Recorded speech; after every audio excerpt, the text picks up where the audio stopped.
Sveiki. Tai kaip ir minėjau, aš esu Roberta. Kadangi dirbu apskaitos srity, tai mano robotas labiau yra susijęs su duomenų ištraukimu iš mūsų apskaitos programų, sukėlimu į reikiamą Excelio lentelę. Tai kaip ir pradinė roboto iš ko susidaro, tai jis prisijungia, kadangi RPA iš tikrųjų turi labai įvairių galimybių ir tų būdų, kaip prisijungti, kaip kažkokį robotą kurti, yra labai daug. Tai aš pabandžiau savo robotę irgi kelis variantus. Tai yra, pirmiausia, robotas prisijungia tiesiog prie programos, įveda prisijungimus, slaptažodžius, kurie yra išsaugomi pačiam robotė ir nereikia jų vesti.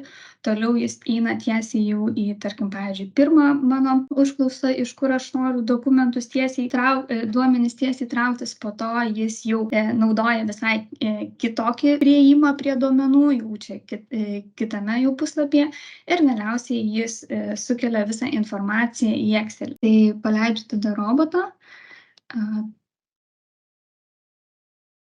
Tai kaip ir minėjau, jis atsidaro mūsų naudojamą programą, tai gali būti bet kokia programa, kuri yra atidaroma per naršyklę, įveda prisijungimo duomenis ir prisijungia. Kadangi man šitas būdas reikėjo tik tais, kad išsaugotų duomenis, aš iš karto šitą langą ir uždarau.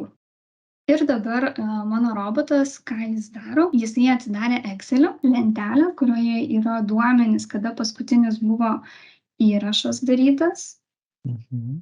Ir jis šiuo atveju nusiskaito informaciją, kada buvo paskutinė data, koks įrašas, ir iš vieno ir iš kito šito. Kaip ir minėjau, yra būdų prisijungti prie pačios, pavyzdžiui, sistemos keliais variantais.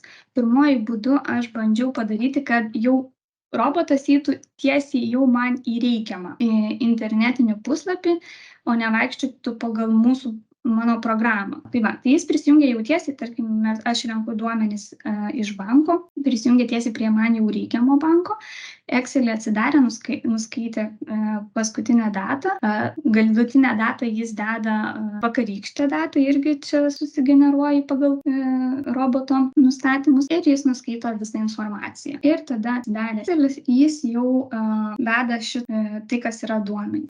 Kaip ir minėjau, kaip yra antras prisijungimo būdas, tai jau jis gali vaikščioti netiesiai einant per nuorodas, bet jau ten, kur pagal kelią. Tai jis jau pasirenka kitą įmonę, pasirenka jau nuorodą, kuriam eiti, pasirenka konkretų banką. Ir lygiai taip pat jis buvo nuskaitęs kito puslapio paskutinę datą ir taip pat įveda datą, pradinę galinę. Ir taip pat pradeda pildyti duomenį. Kaip ir minėjau, būtų galima tada dar pajungti makro, kad sudėliotų pagal datas, kad nukopijuotų į kitą puslapį informaciją, bet ir galiausiai, ką jis padarė, jis į mano balansą įdeda datą, duomenis, kuriuos aš išsiėmiau, tai yra vakarykščius duomenis, ir jis suvedė į vieną šitą duomenis ir uždarė, kad čia yra paskutinis balansas. Aišku, čia reikia formulę nusitempti, ir iš kito šito irgi išsiėmė